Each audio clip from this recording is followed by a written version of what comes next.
Ultimately, we're really still cavemen. And we think we're not because we've got all these fancy gadgets and all that kind of stuff. But actually... Hey everyone, and welcome to RCA's new Business Culture podcast series.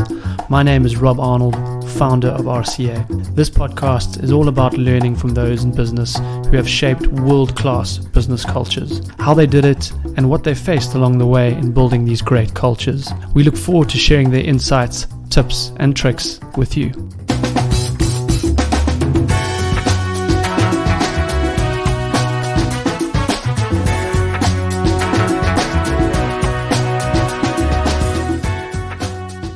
In this episode, I got to chat with Simon Ekin, a prominent performance and life coach based in Cape Town. Simon has worked with an interesting cross-section of professionals across the sporting and business worlds. Growing up in the UK, Si speaks of his time serving in the army to ultimately stumbling onto performance coaching and falling in love with South Africa. Thanks as always to our friends from Spaces for providing the venue. Si, thanks very much for joining us today. It's absolutely lovely to have you part of our podcast journey. And as we do at the beginning of every interview, we love to give our listeners context as to the person we're talking to and what their journey has been. So in your own words, give us your brief journey up to today. Sure, thank you. It's a real pleasure to be in this conversation with you. We've got to know each other over the years, and as I was saying to you before, I've loved your efficiency and the smoothness with which you appear to operate. And I suppose, yeah, exactly. Well, it's the same for all of us because it's a bit like the swan above, what you see above the surface versus that hard paddling underneath. So I think what I'll do is start with, I think the word that kind of hooked us into this conversation, which is courage. And what I like to call myself is a teacher of courage, but the market doesn't respond very well to that for whatever reason. But when I say teacher of courage, I also very quickly say student of courage. And that word courage is really an extraordinary word, which most of us can relate to, whether it's, saving Private Ryan or having difficult conversations. But for me, courage is much more the internal stuff. Bravery is the external stuff. So when I talk about courage and bravery and the distinction between the two, bravery, bullets, battles, and bears. And courage is about consciousness, about communication, and clarity, really. So my memory, I don't rely on my memory very well. I like to keep things as simple as I can to remember them. So the B's of bravery and the C's of courage. And courage to me is, if you look at the word itself, it comes from cor, meaning the Latin for heart, and age, meaning movement. So it's movement from the heart. In other words, action from the heart. And often we know as human beings what we want to say. We know actually what we want to do, and it's just pure and easy and joyful. And then the thought comes, and the thought of what will people think? Will I screw it up again? What if I don't get it right? All of that stuff, which is not our fault. It's really just the mind, and it's more than that. It's survival. Yeah. So without getting into a long physiological conversation, ultimately we're really still cavemen and women, and we think we're not because we've got all these fancy gadgets and all that kind of stuff. But actually, when push comes to shove, that's the world that we're living in. Yeah. So when someone cuts us up in the traffic and we irrationally lose our, become blind with fury, it's nothing to do with it's really not a big deal, but we believe in that moment that our lives are threatened. So when I say teacher of courage, if I go back and then come back to courage and how it started. So I've lived a fairly conventional life. I was born in the UK. I moved in 1967, and I moved to, my dad's a clergyman, so we moved to Durban and spent 7 years in Durban. So, and then left to go back to England when I was 10. And those formative years, really between the ages, in Durban particularly, between the ages of 3 and 10, were really instrumental for me. And it's where my love of South Africa was kind of born. Okay. I went back to England, I finished off my schooling, and then I what happened after that was significant. So I finished off my schooling, and I wanted to. I was very into fitness and running and cycling and stuff. And one year when I was 16, I went on a skiing holiday, and I fell in love with this wee Scottish lassie, and she was really lovely. And there was nothing really in it. I mean, nothing really happened between us. But in those days, we got writing to each other and so on and so forth. And I found myself on a bicycle, cycling up from Oxford in the UK up to the north of Scotland. Okay. And I'd timed it all beautifully, and she was royalty, right? So they were Scottish royalty. In fact, they had 2 castles, and one of them was mentioned in Macbeth. So it was I'm like, oh, Simon Ekin, like, here I go, right? This is the big league, right? So I packed my bags with my 3-piece tweed suit, as you do when you go on a bicycle trip, and I got there, and it was a complete failure. So I knocked on the door, and I could see myself, it was going to be like, this is the start of a great relationship, and I'm going to be married at Westminster Abbey, and it's all going to go down. And when I got there, she completely ignored me for the 4 days that I was there. And I got on my bicycle, and I came back down again. Yeah. But it taught me a very valuable lesson. And the very valuable lesson I learned was, it's not really so much about the achievement of goals, but it's the process of life that is far more interesting than the outcome. Because often we get to a stage with an outcome and we think, well, when I get that, and we've all been in that situation, when I get that promotion, when I get that relationship, and have you noticed how it's never, like the paint has barely dried before it's like, oh no man, she does that, or it does that, or something of that nature. So it was a really, really powerful lesson. Yeah. And then a few years later, I left school, and I went on to go back to when I left school, I joined the British Army. So I was in the British Army for 5.5 years as an infantry platoon commander, and I travelled around many places in the world, which was really amazing. And it was quite a strange thing in a way, being in a kind of peacetime voluntary army. Yeah. I mean, what's the term? The opportunities that presented themselves through courses and all sorts of stuff was absolutely amazing. Yeah. So I went to Kenya, Jordan, Norway, Cyprus, skiing, sub-aqua diving. It was incredible. Sure. And then before I joined the army, I took a year off, and I went to India, to the subcontinent, and which features my question about the best restaurant, by the way. And then Southern Africa, and I was on the way back flying back from South Africa, looking out of the window. I think it was Tanzania, and I looked out the window, and one thing led to another, and the idea was born that I wanted to bicycle from one end of Africa to the other. And what was fascinating about that is that where was that in my plan? We often think, well, I speak for myself, I often think like, okay, I'm in charge here, right? There's my goal. I can see it, it's very clear, and now I need to do this, this, this, and this. And then as John Lennon said, you know what, life is what happens when we're busy making other plans, right? Yeah. So what I'm noticing as I get older and hopefully a little bit wiser is to have a kind of light grip approach to intentions and objectives, and say, okay, well, I think I want to go there, and what am I going to do today that's going to move that forward? Because I've noticed, a lot of the work that I've done with people on goals, people have a very strange relationship with goals. There are those who set them and achieve them and then aren't satisfied. There are those who don't set them at all and aren't satisfied, and then there's a whole range in between. So then I bicycled through Africa when I left the army about 5.5 years later, and then I became a photojournalist. And then about 20 years ago, I came across this thing called personal development. And I was like, I don't need that. What's all that about? It just, and I think because I'd been to boarding school, I'd been in the army, I had a very kind of macho male kind of approach to life. But, the universe tends to kind of dish us the cards that we need. And I was going through some challenges in my relationships. They weren't really working very well. My relationship with my mother wasn't working very well. And then someone said, look, why don't you come on this course? And I went on a course over a weekend, and it was a revelation. Okay.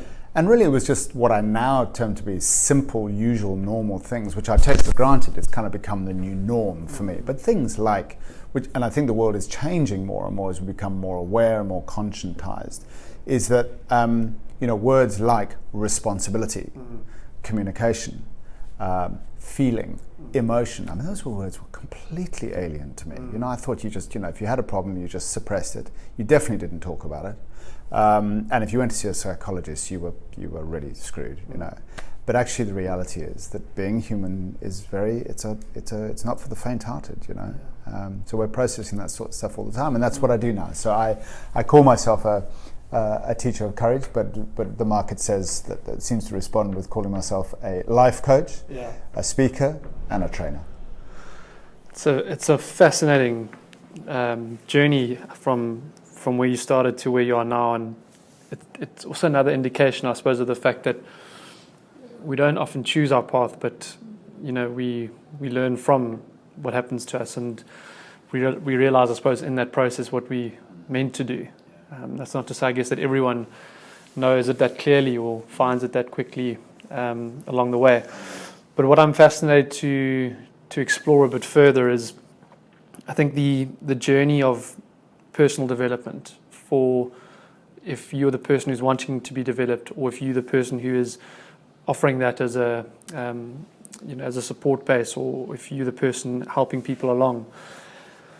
How do you deal with the challenges that come with that, in the sense of people who don't like to be exposed to their fears? They don't like to be exposed to being made to feel vulnerable, etc., etc. I think you see that in people a lot as you develop those relationships with them, and I think probably also face quite a lot of people saying no because they don't want those those weaknesses to be revealed. How have you found to overcome that over time? Because I think that must be a big challenge for you as someone who works with individuals so often. Yeah, and me, Rob, and me. I would love to say, as we were saying before, I'd love, my fantasy is that I get to say, I'm a guy and I've got it all sorted out and I'm really courageous. And no, man, I mean, there are times when I believe, come on, you can do this thing, And I do things, and people say, God, that's brave. But there are other times where I'm a complete coward, in relationships. There are things that I want to say that I don't say because I'm scared, and hopefully, as we were saying before, it's about having the awareness to go, okay, let's just dissect this a little bit. Is this appropriate? What I talk about, two distinctions around fear: appropriate fear and inappropriate fear. And most of what we give, I would say, our power, our contribution, our creativity away to is inappropriate fear. So what I mean by that is, appropriate fear is you step onto a road and a car nearly hits you and you jump back. That's perfectly appropriate. You hear a clunk in the night, downstairs you go, okay, that's appropriate. But most of the stuff that we think is fearful, like classic is public speaking, right? Or having a difficult conversation. I think if I was to choose one area that I do my best work, that I focus on, is having the conversation that we need to have. Whether it's with a boss, a business partner, a lover, or whatever it happens to be. Because it's hard. Because the fear is it's going to descend into more of an argument, so better the devil you know than the devil you don't. Just keep your mouth shut, suck it up. But the problem with that is that we suppress. We suppress our thoughts, we suppress our feelings, or more to the point, we suppress our feelings, and that's cancer-forming stuff. That's bad news for our health. So, what I would say to anyone who is fearful, firstly, me too, and secondly, it's just going to continue, and it's not healthy. So reach out, get yourself a coach, a loyal friend, a psychologist, a church minister, I don't know, whatever your thing is, because the research shows that we don't need to talk for hours and hours and hours about this stuff. We don't need to have, be analyzed through months and years of psychotherapy. Actually, I can say to you, for example, if we're friends, I can say to you, can I just download, and you'll say, yeah, sure. And I go, oh, man, my wife said this thing the other day, and I just felt really angry about it. And then you go, oh, okay, is there anything else? I say, no. Yeah, I feel angry, and I'm also feel a bit sad, but I think I'm gonna go home and have a conversation with her, and then it's like done. That is power, because you're actually getting to express it, and then that leads into another side conversation, which is men not being very good listeners, right? So what typically you and I do, I'll speak for myself, I can't speak for you, is to go, yeah, why don't you do this? Why don't you do that? And I think it's one of the things that drives women absolutely nuts about us is that we don't. Well, hey, honey, what's up? Nothing. Really? That's not how it looks to me, right? Yeah. So I think these fuzzy, confusing things called emotions and feelings, which we don't really have a lot of education about, but I think we're becoming more and more aware of, are super powerful, and we need to find tools and processes to deal with these things called thoughts, because it is a mind game. Absolutely. I absolutely believe that. I think the concept of fear is something, first of all, very relevant today, because there's so many unknowns and there's so much uncertainty in the world. So I think the fear is probably being perpetuated, if anything. I'm interested to know, because you've probably been exposed to a lot of different types of personalities. Are there some conclusions that you can draw from how different types of personalities deal with fear, or is it not that simple to draw those connections? Well, the first thing I'd say, Rob, I think, is that fear is very personal. So you could do something that I think is really brave, but you go, "It's not brave, it's just what I do." Right? And I'm going, wow, it's amazing, right? And vice versa. So there's what we do that's comfortable and easy and looks amazing to other people, but it's the internal reference point of fear.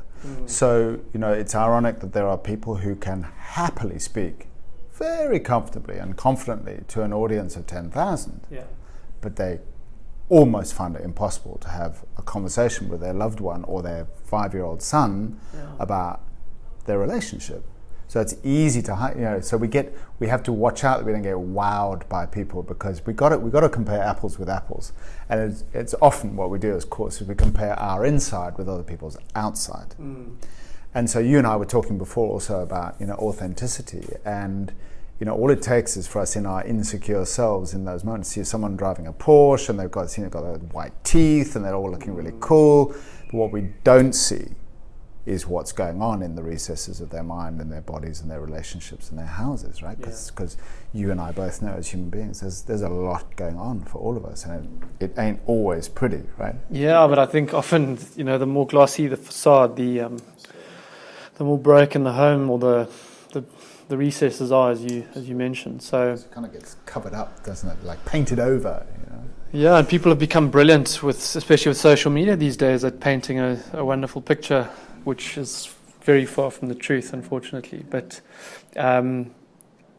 it's interesting how different people confront fear or avoid it, or public speaking, as you're mentioning, being one of those aspects, and something which you coach on quite effectively on in terms of your modules and courses that you run. Speak to us a little bit about the approach that you take to that, and how what are the stumbling blocks for people that are not natural public speakers, aren't natural communicators? Where do you kind of start with that process? Yeah. So just a little bit of background on courage, because maybe some of the listeners might be thinking, what gives them the right to speak about courage, or why courage, or something like that.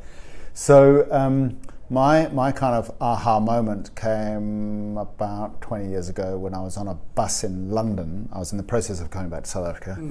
And I was on the bus in London, in the south of London, called Brixton, which it's a rough, tough part of London. And it was just one of those moments where it was about 11 o'clock at night. I'd been on a seminar and I was waiting in a queue for a bus.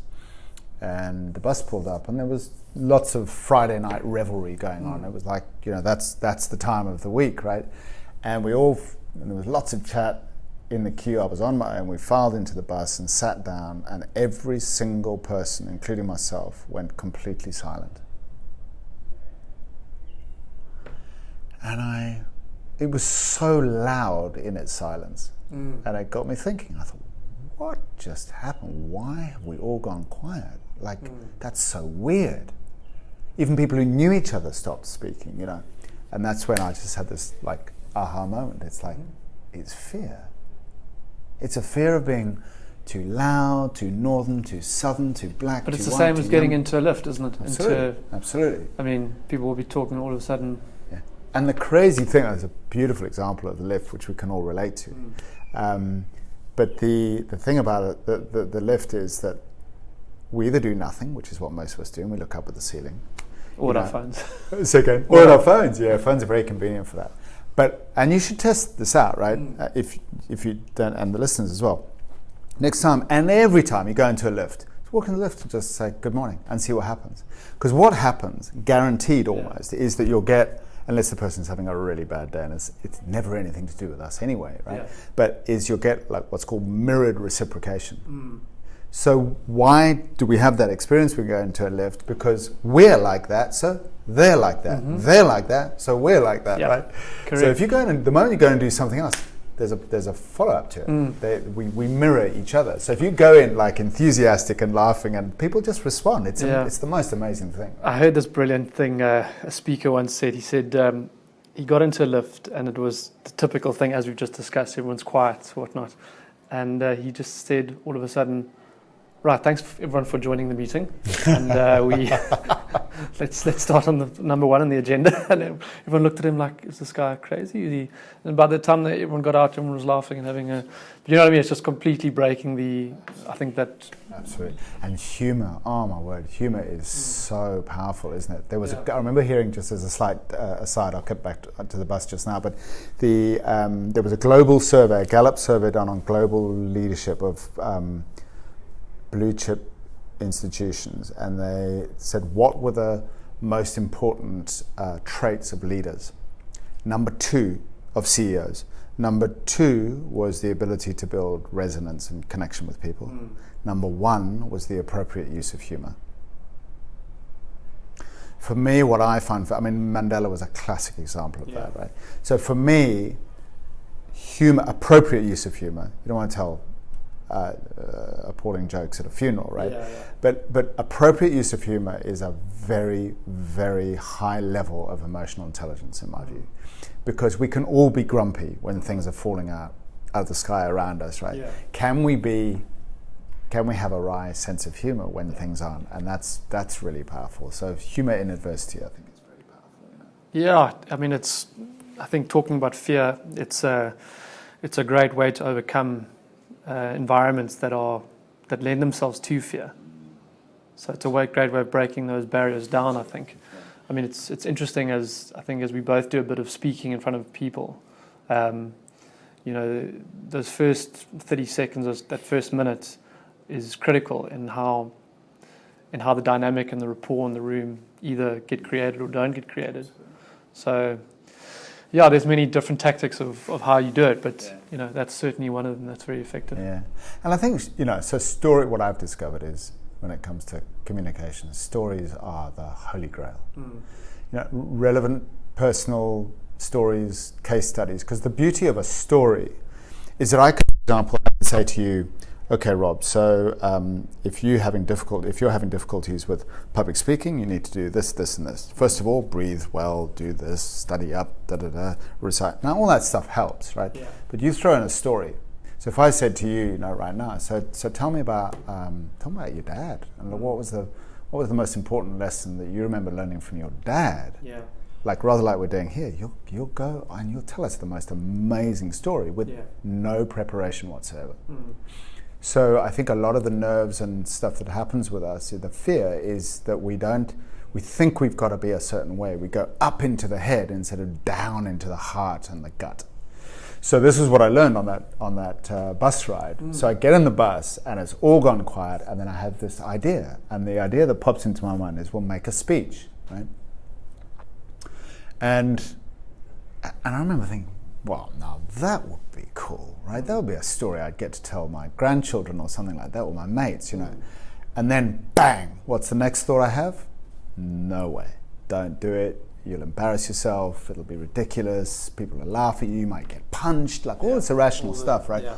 And that's survival mechanism kicking in, versus that heartfelt, gut felt, wouldn't it be fun?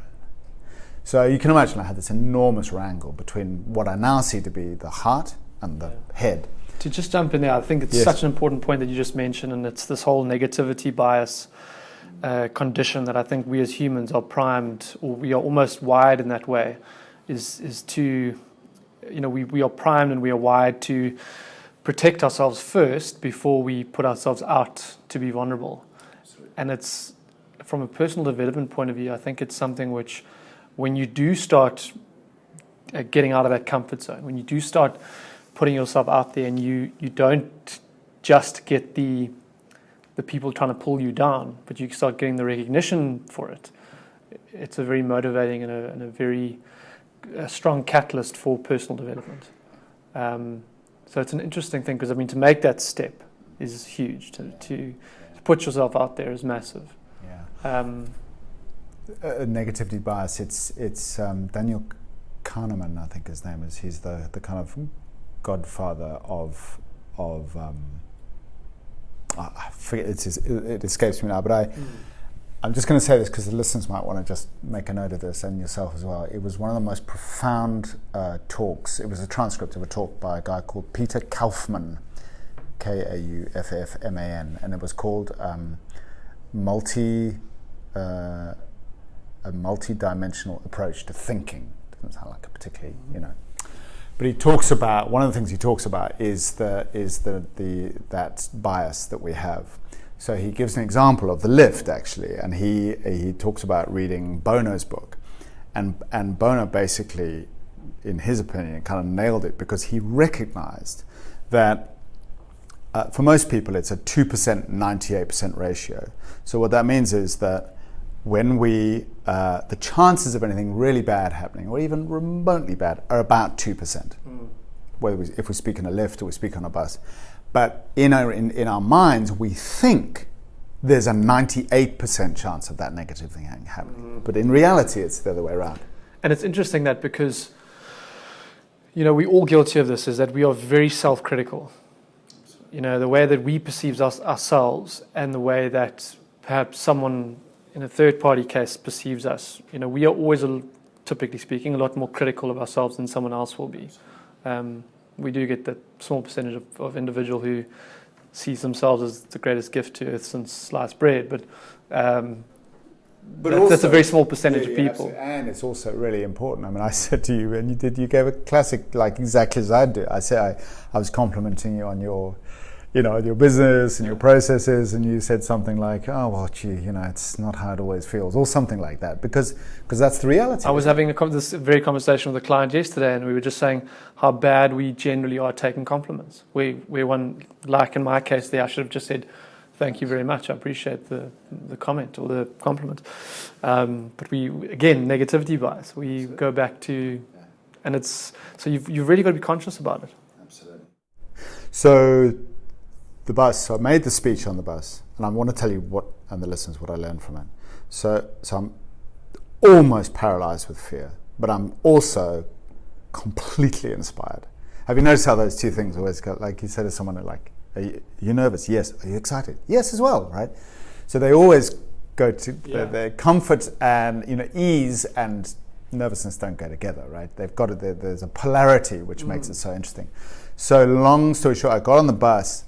And I stood up and I started speaking to this bus, and I didn't know what to say. The only way I could get up out of my seat was to imagine I was jumping out of an airplane. I literally could see the lights go, 3, 2, 1, parachute, go, right?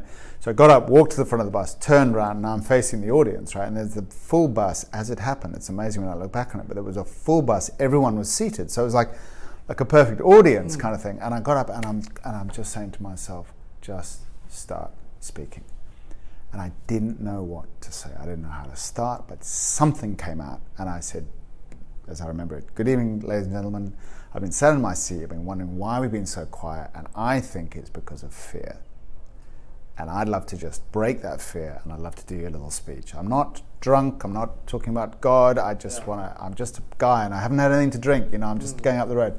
And then this stuff came out, and I spoke about things that mattered to me. I spoke about community, I spoke about love, I spoke about connection, I spoke about South Africa. And I remember, and the amazing thing was there was zero response from the audience. They looked utterly bored, like they had before, right? And so that was a very important lesson. Yeah. Do not judge the effectiveness of what you're saying by the reaction of what's going on in front of you. Wow, or the superficial reaction, absolutely. at least, because you never know what's going on, right?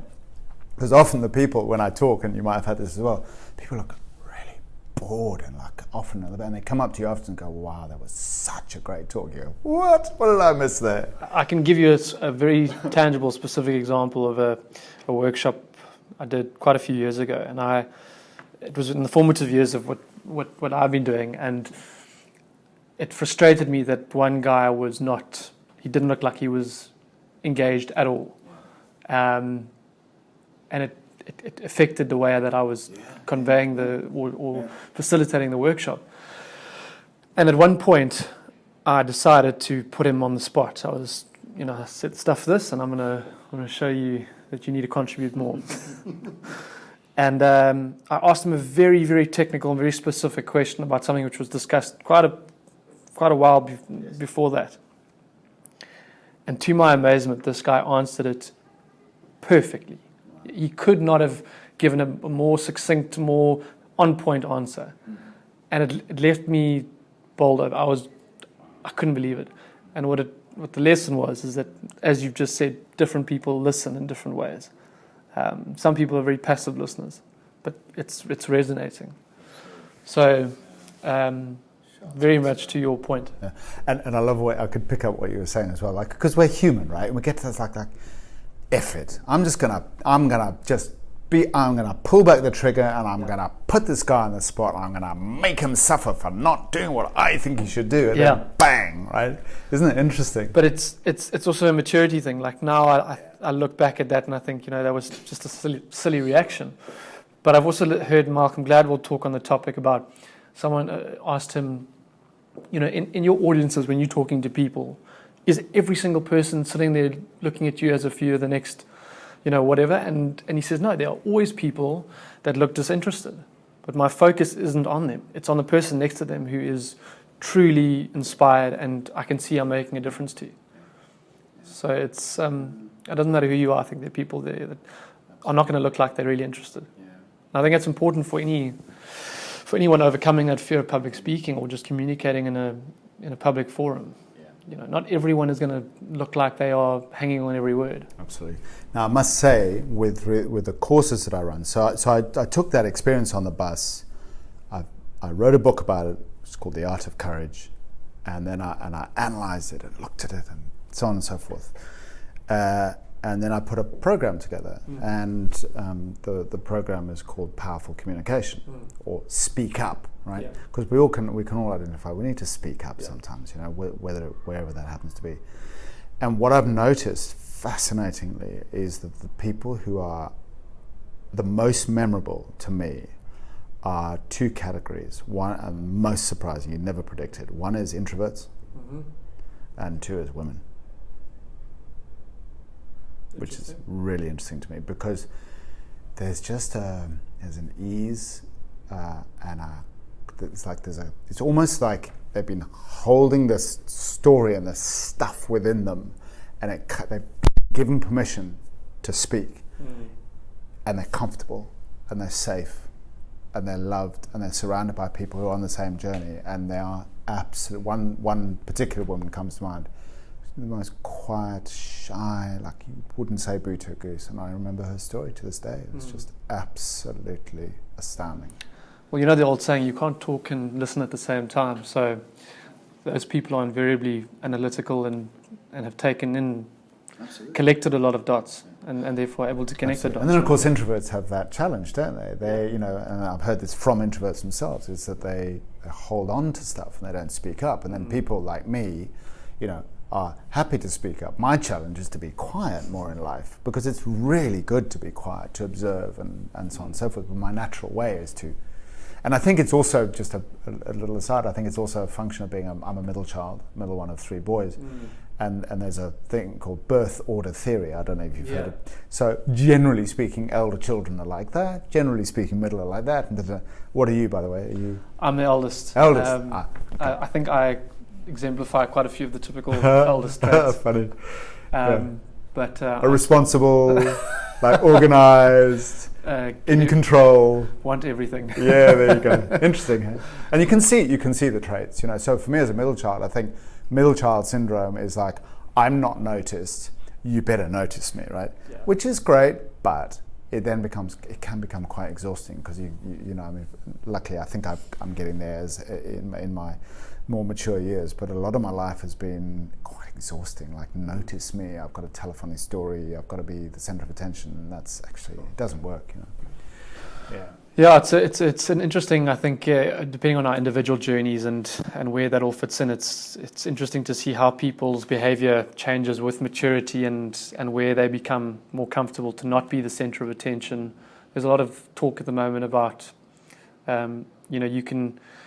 you don't have to be the loudest person in the room to have the most impact. And, funny these days, the introvert can be the best salesman, for example. Best salesman and best CEOs. I mean, 80% of CEOs of blue chip companies are introverts. So it's interesting how perhaps as society arguably matures, people realize that it isn't the most flashy individual. It isn't the hard sell that always wins today. So I think that maturity, generally speaking, is an interesting one.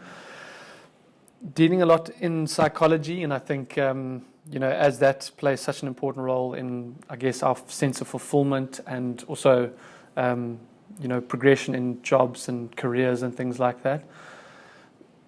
What do you feel are hot topics at the moment when it comes to if we talk about fear being one thing? What have you noticed in the people that you worked with that are top performers or people that are really making their way in their industry and setting trends? What are some of the psychological elements to them that you've admired and that you've seen as a sort of common thread? So I think it's people who give it a go.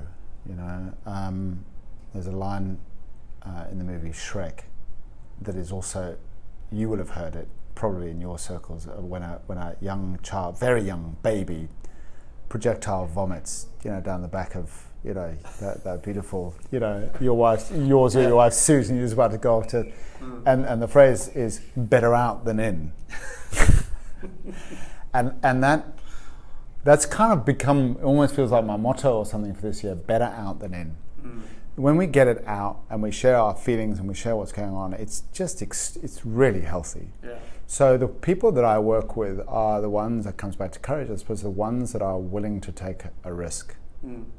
And then be compassionate with themselves and others, to go, pat on the back for being courageous. Not sure I'd do it that way again, but you know what? So it's, instead of being harsh and critical with the feedback, rather looking at it as like, instead of criticism or failure, it's actually just feedback from the universe. And I think, so that's what I notice is people who appear to be more comfortable in their own skin and trusting of themselves and trusting of relationships around us, I think are the ones who I observe are doing really well. And you don't have to know it all. You don't know it all. We know so little anyway. But I've got a particular client. I'll mention his name because I know he wouldn't mind it. But he's a JP Duminy, who's just retired as a professional cricketer, and he's been the most wonderful guy to work with because he really exemplifies better out than in. And he came to me. He did my public speaking course, and he's a pretty accomplished public speaker, and he did it because his sister Julia had done it. And I said to him, why do you want to do it? He said, the worst for me is when someone says at an event, hey, JP, can you say a few words? That was his kiss of death, because it's like, oh man, what am I going to say? And now he'd say he absolutely loves that because he lets it come. He breathes, he relaxes, he's got a handful of stories that he knows, and then this magic shows up. You know. So I've got an event coming up on the 5th of March, and he's one of the speakers, and another client of mine who's an international oarsman, and they're going to be talking about their journeys, about goals and stuff, and more importantly about their failures. And JP, anyone who comes to that will see how incredible he is at that, right? But what he'd be the first to say, it wasn't always like that. Yeah. And then also before he speaks, he'd also say the mind is full of noise, and I've got to do it right, and this is what's expected, and so on and so forth. Yeah. But when he breathes and is calm, it comes to him. And that's what I discovered on that bus as well, is that, and the people that I work with, is just all that noise in the head. Yeah. Breathe. Sink into your body. Yeah. And you'll know what to say. It's amazing how the physiology plays into that as a byproduct then, because your heart rate goes up, your ability to logically think and recall stories and to reason logically also goes out the window. So it's, you see that even with an inexperienced waiter or someone has to serve people for the first time. They can do all of these skills. They know how to do it, but because their mind is spinning and because their heart rate is up, they can't think logically. And I think communicating is a lot about that. Often in that moment when you have to make that speech, or when you're about to stand up and go and talk, the heart rate goes through the roof. You forget half of what you wanted to say. And with doing it more and more, you just find that you can just level out, and you can maintain that logical state. And then, it's amazing what you can do. And you are going to fail, in inverted commas. We have in our society, we have such a negative relationship with failure. Very understandable, because it means something about us. But actually, it's just feedback, and one of the things I do on my course is get people to sing. I invite them to sing. And of course, 90% of them is like, I can't sing. And it's not true. I didn't say sing, beautifully. I just said, can you sing? And what's fascinating is some of the best singers that have moved the rest of the people to tears have been pretty awful singers. Because it's not about, we think it's about the sound of the voice. It's actually about the heart. It's this person is willing to take a risk. Yeah. And I think in the illusion of security is exactly that. Someone said to me recently, people join companies for the illusion of security, and they start their own businesses for the illusion of freedom. Very true. Which I thought was quite good. But if and it's so easy to say, just do it, right? But it's difficult, Hey, just stand up and make a speech. You and I have done it, but there was a time when you and I did it for the first time, and it was paralyzing, right? It was shocking.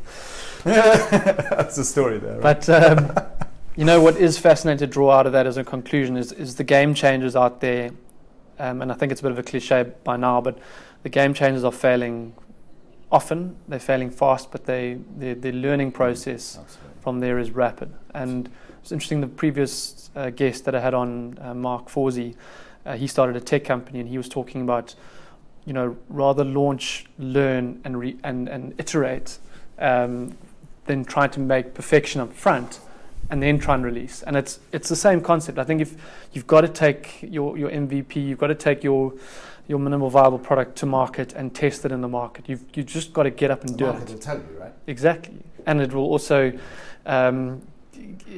more quickly teach you, I guess, that you are meant to be there. And I think that's the important thing, is a sense of the sense of place that or the sense of good entitlement. You speak about, earlier you spoke about good and bad fear. I think there's good entitlement and there's bad entitlement as well. Good entitlement being that you're there to add value. Bad entitlement that you feel like you owed something. Right. And it's always an interesting conversation, because there's, you find people in employees that add great value feel entitled to add value, but bad employees feel entitled in the sense that they want something before they've given anything. Right. That's an interesting distinction. I hadn't thought about that before. Yeah, it's just one of those things, I guess, you pick up as you meet more and more people, as you have as well. You get exposed to different types of contributors to the world, and those who suck everything out of the world. And it's an interesting difference in human beings.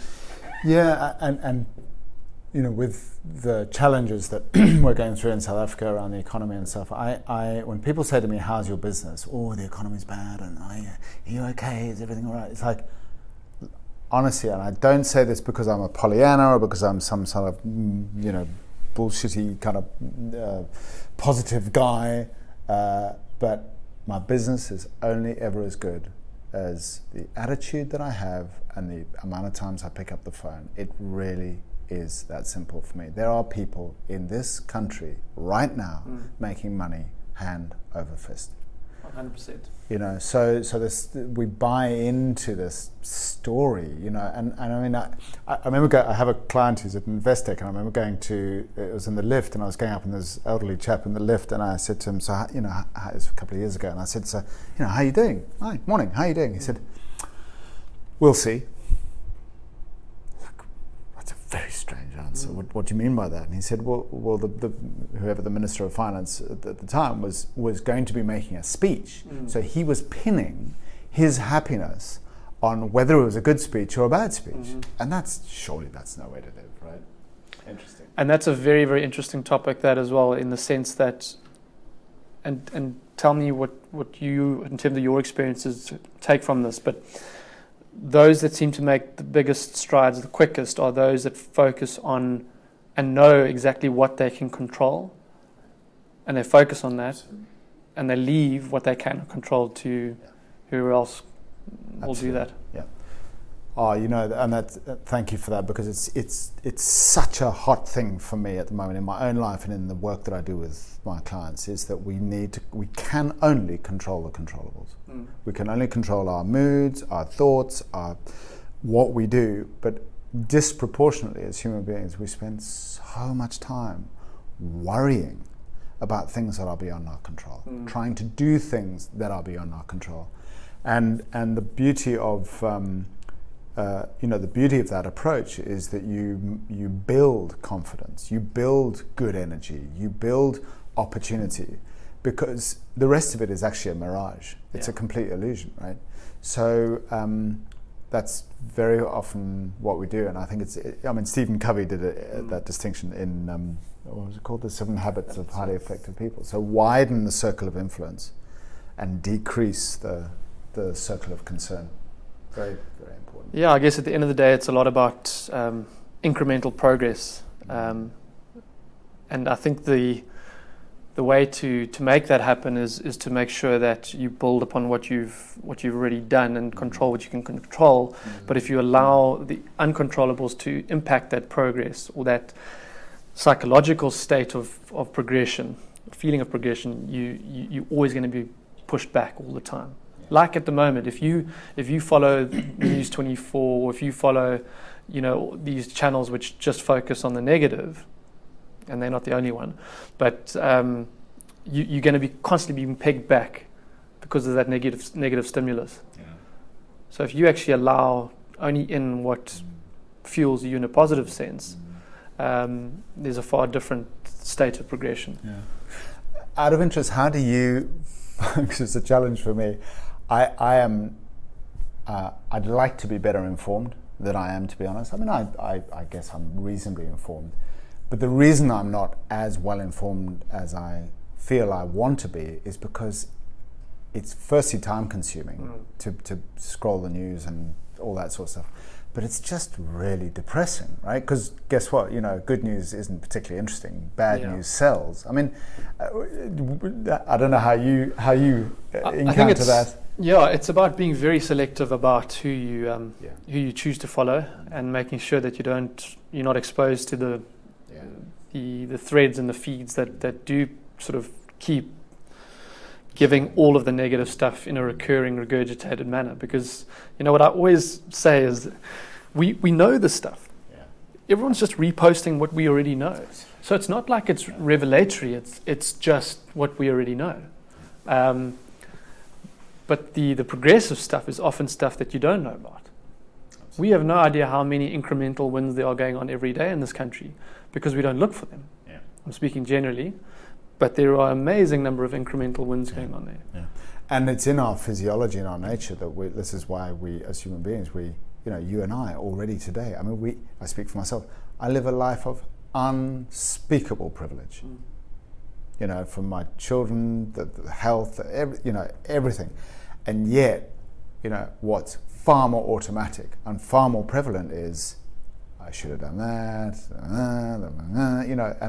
negativity absolutely. bias all over again. And I think it's again, it's not our fault. It's just our wiring, because if you think about it, it makes logical sense to me that if our sole purpose is survival, then we don't want to get too excited, right? We don't want to get too positive, because then we're like setting ourselves up for a fail. So let's just keep it low, don't get too enthusiastic, and definitely if you moan and complain, then at least you're right. You get good evidence for that. So what's the problem, right? Yeah. But it's just not very helpful, is it?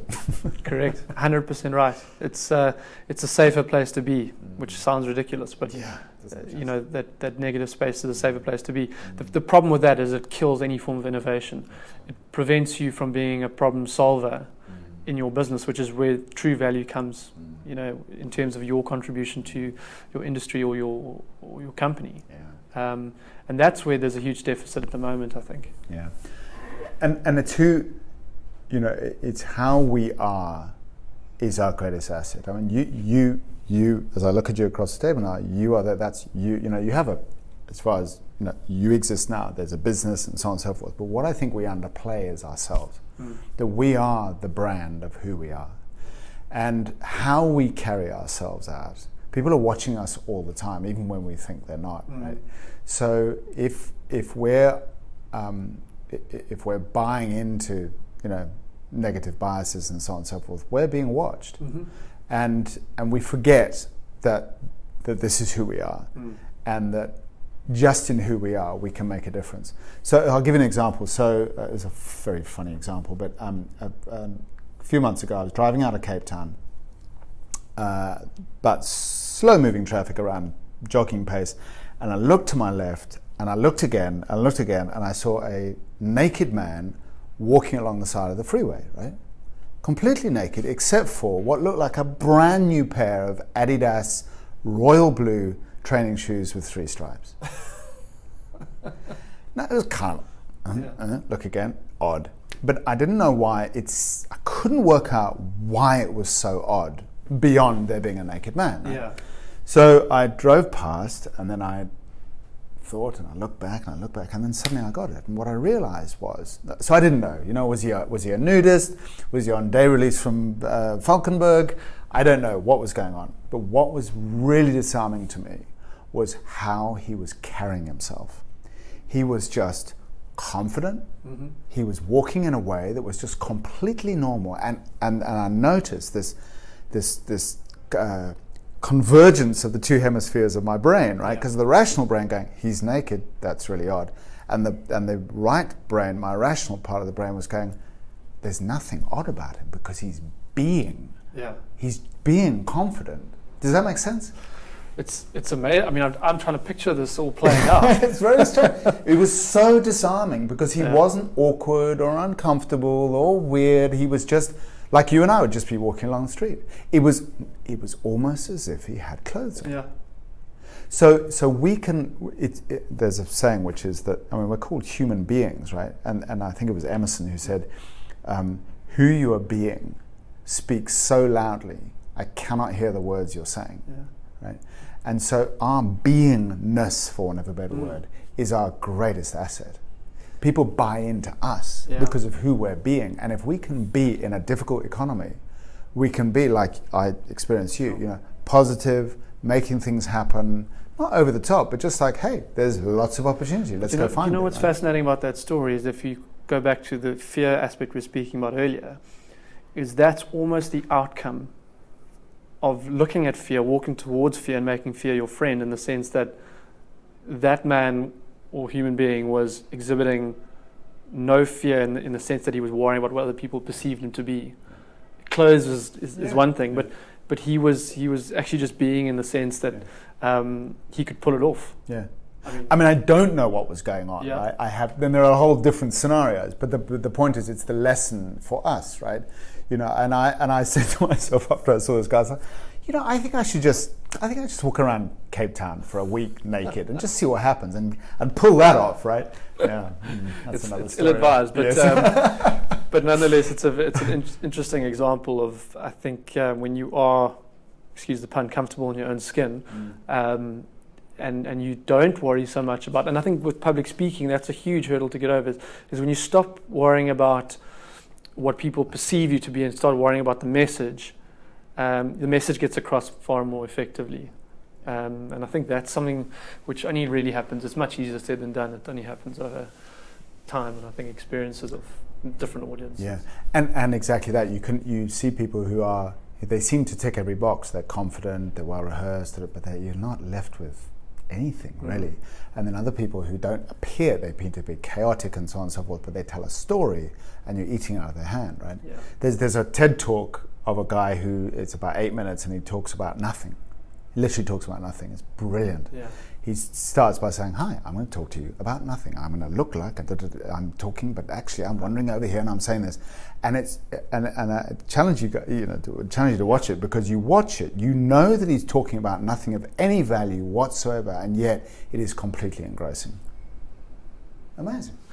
It must be a great resource for anyone who's wanting to focus on not content but delivery, because obviously the delivery must be strong. Yeah, but we get attached too much to the delivery sometimes, and we forget as someone said to me once on one of my courses, they said we make decisions emotionally and we support them with logic, not the other way around. How many, you and I, we bought stuff and there's no sense in what we bought, right? But we just wanted to buy it. Very true. It's almost in another sense like creating an app and then trying to find the reason why you created the app after after the fact, rather than actually having the reason first and foremost, and then designing the app around the problem. Absolutely. And in your work, a lot of the work that you do in retail, we buy people in retail, right? We've had conversations about this before. You walk into a shop, and you can be eating out of someone's hand because of they care, they've got it right, their manner, their relationship, so that's a perfect example of how we buy people. We don't buy things. Absolutely. I think we buy people in the sense that we buy authenticity. We buy that personal brand first before we buy the product or the consumer product that they trying to sell. But I think there's a huge lesson in the sense that we don't buy perfect. We buy what we can connect to.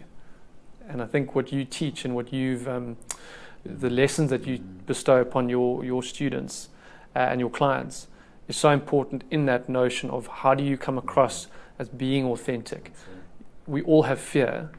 The better the ones of us run towards it, the better that we embrace it as a way to know how to improve, versus those who just avoid the truth and, flatline and stay the same. So it's a fascinating, personal development, human people development is something which I don't think there's one answer for everyone. It's about following your own journey, and I think what you do to help people explore that is hugely important. Yeah. And I think, I remember it was one of your questions, I don't know if you're going to ask it, but around communication. And I think, with the advance of AI and all of that stuff, jobs as we speak are falling by the wayside, right? So, even, heaven forbid, accountants, doctors, those that would always be, exist. Will they? Let's see, right? But where I think I wouldn't say the last to go, but I think, and this is just not my view, but that's a lot of what I've read, is that communication is one of, if not the most important skill, because machines can't do that yet, and most of us are really ill-equipped to deal with it.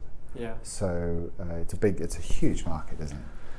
It is. It's a topic which we will get answers, I suppose, in good time. But what becomes replaceable and what doesn't is a fascinating. The notion that a diagnostician has a less chance of having a job versus a hairstylist is quite crazy to think, if you think about the work that goes into becoming an MD, etc. So, yeah, it's fascinating. We tend to ask this question always towards the end, and it is always an interesting one to see the different answers. Yes. In the sense of, if you had to, if you could only visit one restaurant for the rest of your life, the thought of it seems ridiculous. What would that restaurant be and why? This completely stumped me, but it was good because it made me think. I don't go back to restaurants again. Generally, there are too many like this, so I've got to go sample each one of them. Yeah. So that's the first point, and then I thought to myself, okay, so if there was one, what would I do? And where I went to in my mind was India. When I went to India when I was aged 18, I left school and went traveling on my own to India. It was monumentally impactful for me. And so if you said, okay, you've got to pick one genre of restaurant, I would say like street food in India with, I adore samosas, probably a little bit too much, but a samosa and a cup of tea, which was always sickeningly sweet and almost gooey in its kind of buffalo milk and tea, and samosas that I just could eat and eat and eat, and of course it brings back, it's all an emotional experience, right? So it brings back an awful lot of memories. So it's not a very good answer, but that's what comes to mind. It's a very unique one, and I think that's all that matters. As we end off the interview, what's next for Sai in terms of the year ahead, and where, more importantly, can our listeners get hold of you in terms of what your work is and what you're offering? Thank you, Rob. I think I spoke to you before about focus. That's what came to my mind when I was preparing this. I haven't spoken much about it in this, which is quite interesting. But focus, focus is the key thing. For me, I'm a creative person. I like new ideas. I'm confident when I speak to people most of the time, but I battle with focus, and particularly running my own business. I'm in many ways I'm the worst kind of profile to run my own business because I like new stuff and new ideas. But the reality is you've got to focus. So for me, it's a year of focus. It's a year of tying down my brand and. At the ripe age of 53, actually growing up and really taking my business to another level in terms of the seriousness, with humor, but the seriousness with which I take my business. So that's a big thing for me. And so I'm looking at doing more consistency, which I think speaks to focus as well. So consistent courses, consistent events, and the like. So that's my big word this year is focus. And I think it's there for a lot of people as well. It's an important word for people. So yeah, and just in terms of getting in contact with me, I think the easiest thing is just through my website, and then you can go for various social media platforms and bits and pieces there. I love, for me, social media, I've had, like many of us, an intense love-hate relationship with it, because sometimes it feels all about me. But I see social media as an opportunity to connect with people in real time. So that's really what I want to do with people. I would dearly love people. Anyone who wants to come, just reach out. Send me a message and let's connect, because we can have more conversations like these, which is really really important. So it's Simon Ekin, and you can tell I've done this a few times before. But what I always say to people is Simon, like simple Simon. And my wife hates that because she says simple is awful. But actually, Albert Einstein said that simple is the highest level of cognitive prowess above genius. Interesting. Yeah. So simple Simon, and then Ekin is my surname, which is like Nike backwards. So if you do Simon Ekin, you'll find me. Good way of explaining it. So thanks very much for your time. I think it's been a really insightful conversation, one which I've certainly enjoyed. And we look forward to having future ones, but thanks for your time. You're most welcome. Thank you, Rob. And thanks to the listeners. That's it for today, guys. If this episode brought you value, please do subscribe to the podcast series. And for more information on building your organizational culture, visit us at rcaconsulting.biz. We'll see you in the next episode.